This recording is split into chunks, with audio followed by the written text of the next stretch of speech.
Okay, hello everyone and welcome to this revision video about the origins and outbreak of the Second World War. This video is going to focus on the idea of the development of tension. We'll look at Hitler's aims and Allied reactions, the Dollfuss Affair, the Saar, German rearmament, including conscription, the Stresa Front of April 1935, and the Anglo-German Naval Agreement of June 1935. This is for AQA GCSE History, Conflict and Tension, 1918 to 1939. Okay, so it's important to think about what Hitler's main foreign policy aims were. So you can see here that Hitler's main foreign policy aims were all about making Germany strong militarily. So he wanted to overturn the Treaty of Versailles.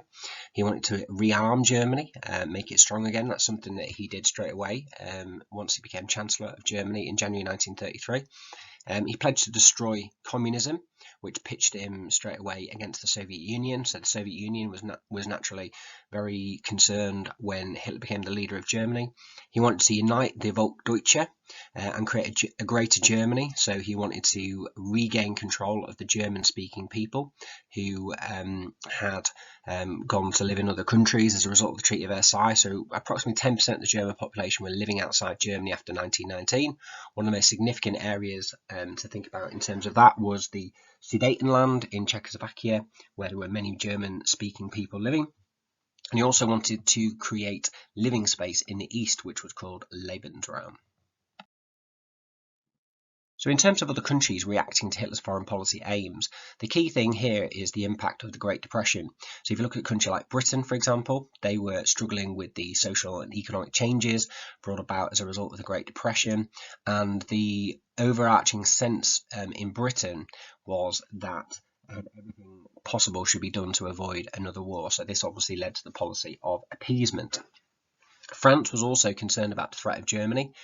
France is very politically unstable in the 1930s. Again, that's partly as a result of the impact of the Great Depression. One of the key things to be aware of with France is they begin to build a line of defences known as the Maginot Line. So they are almost on their own preparing for some kind of conflict and therefore reinforcing their line of defences along the French and German border. Now, the USA continued that isolationist approach to foreign policy, want to keep out of any types of conflict. Franklin Delano Roosevelt reiterates that position in the 1936 presidential election. So overall, really, the 1930s sees a decline in international cooperation during that time. And one of the key triggers for that is, of course, the Great Depression. So one of the key events in this early increase in tension in international relations is the Dollfuss Affair of 1934. And this all revolves around the Anschluss, the unification or the potential unification between Germany and Austria. Now, of course, the Treaty of Versailles had banned Germany from uniting with Austria. Austria had been limited to 30,000 in its army as well under its own treaty, the Treaty of Saint-Germain. And Austria struggled a lot, actually, after the First World War. The Austrian economy collapsed in 1920 and 1921. The Great Depression profoundly affected Austria, led to an increase in support for the Austrian Nazi Party. And once Hitler became the leader of Germany, the Austrian Nazi Party began to look to Adolf Hitler for support. Now, this person here pictured is Engelbert Dollfuss. Now, he became the Chancellor, the leader of Austria in 1932. And like others, like Mussolini, he believed that Austria needed strong leadership, just as Mussolini believed Italy needed strong leadership. And the League of Nations were concerned that Austria would move more closely towards Germany. So they actually gave Austria a 9 million loan in May 1932 in return for Austria not entering into a trading agreement with Germany for 20 years. So what was the Dollfuss Affair? Well, the Dollfuss Affair was all about Germany trying to take control of Austria in 1934. Now, in March 1933, Engelbert Dollfuss, the leader of Austria, had closed down the Austrian parliament and essentially set up a dictatorship within Austria. In August 1933, Dollfuss, who admired Mussolini, met with Benito Mussolini, the Italian leader. And this is absolutely crucial. Benito Mussolini promised to protect Austria if its independence was ever threatened. So it had almost this protection from Italy, and that's absolutely crucial. Now, what was happening for the rest of 1933 and into 1934 is there was quite a lot of violence within Austria, quite a lot of fighting on the streets, and a lot of this was linked to the Austrian Nazi Party. So in June 1934, Hitler and Mussolini met in Venice, and Mussolini requested to Hitler that the Austrian Nazis stop using violence within Austria. Hitler, however, claimed that he just wanted free elections, and that's why they were protesting, and he wanted the Austrian Nazis to have the opportunity to join a democratically elected government. Now, all this came to a head on the 25th of July 1934 when the Austrian Nazis murdered Engelbert Dollfuss, the Austrian leader, and attempted to seize power by force. The plot failed.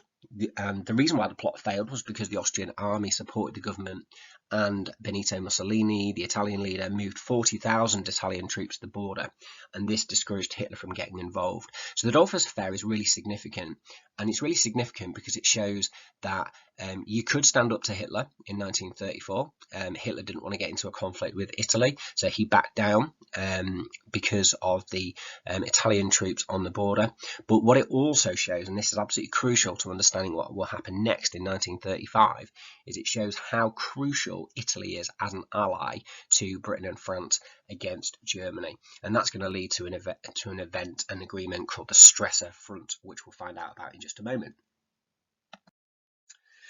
So the next event to be aware of is about the Saarland. Now the Saar, you can see there, it's just right down that little small kind of almost like black dot really on the map. The Saar was an industrial area which had taken from Germany at the Treaty of Versailles and given to France for a period of 15 years. After this time, the people were to vote on who they wanted to be ruled by, whether they wanted to be ruled by France or Germany. So that vote took place as scheduled in January 1935, and in the referendum, the vote, 90% of the people voted to be ruled by Germany. Now this is really, really significant because it's the first time that Hitler is actually able to take back territory that Germany had lost at the Treaty of Versailles. It's entirely legal, it's just following the plans of the Treaty of Versailles.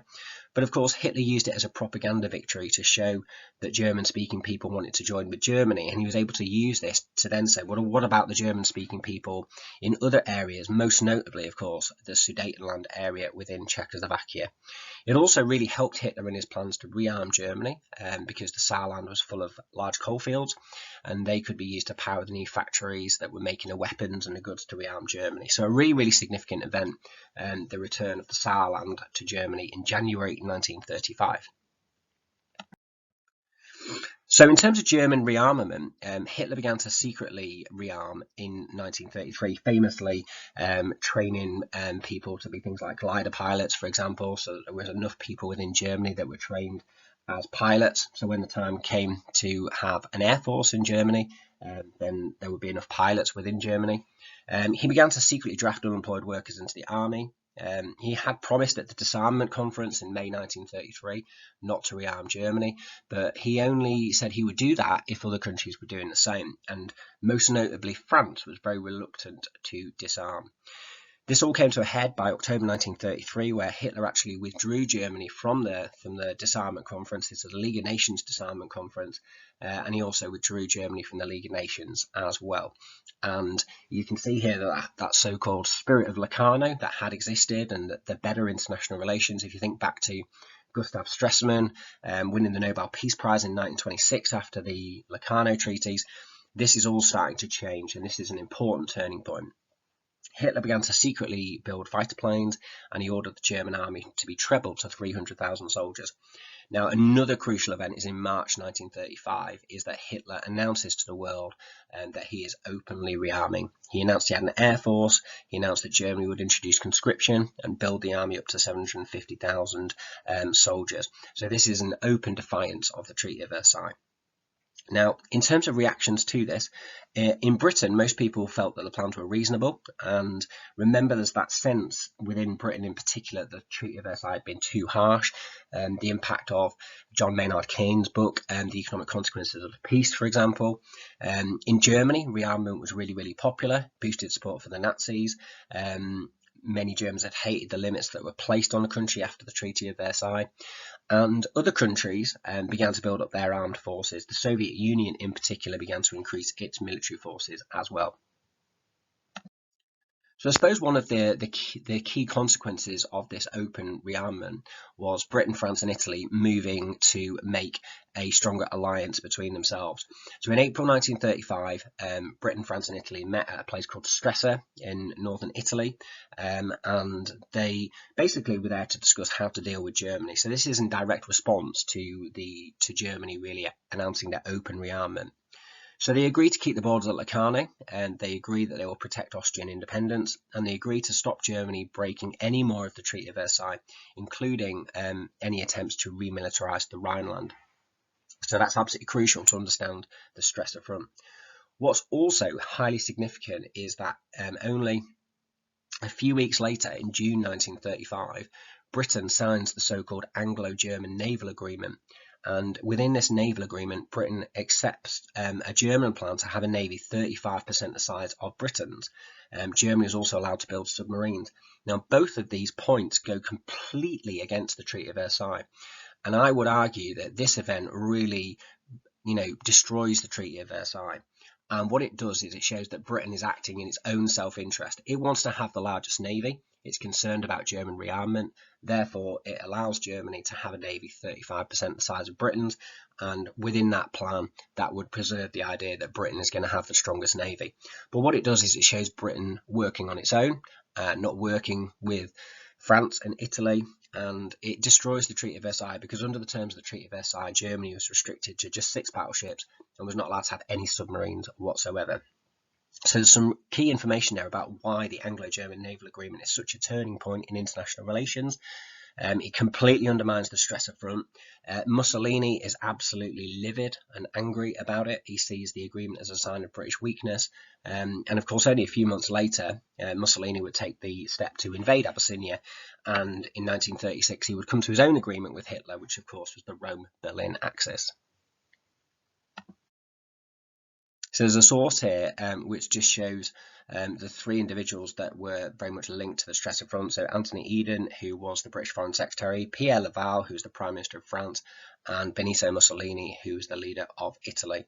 And basically the cartoon is talking about the separate Navy deal, and you can see there that within the boat you've got Anthony Eden reading the quote British separate Navy deal, and you've got Pierre Laval pictured there and a rather cross-looking Benito Mussolini. And you can just see there as well that the reference to all of those little kind of what look like sticks in the water are all reference to submarines that are watching them in their boat. And I think the stormy seas is a metaphor for the fact that international relations is becoming more and more tense, and you've basically got a situation where you're going to have some stormy seas approaching. So the caption there says, 3 wise men of Stresa went to sea in a barrel. If the barrel had been stronger, my story would have been longer. So it basically talks about how the Stresa Front as an agreement is completely destroyed and weakened by that Anglo-German Naval Agreement. Here's a reaction to the Anglo-German Naval Agreement in Punch magazine. The larger and older figure represents Britain through the character of John Bull, which is often used in cartoons and things like Punch magazine to represent Britain. The younger figure represents Germany, and the figure in the background represents France, who's shown as looking aggrieved. So I think really the Anglo-German Naval Agreement is so significant because it basically causes huge amounts of tension and distrust in that Stresa Front alliance. Okay, so thanks for watching. That was a GCSE History Conflict and Tension video, 1918 to 1939, looking at the early years and the development of tension in international relations between 1933 and 1935. Thanks for listening. Bye-bye.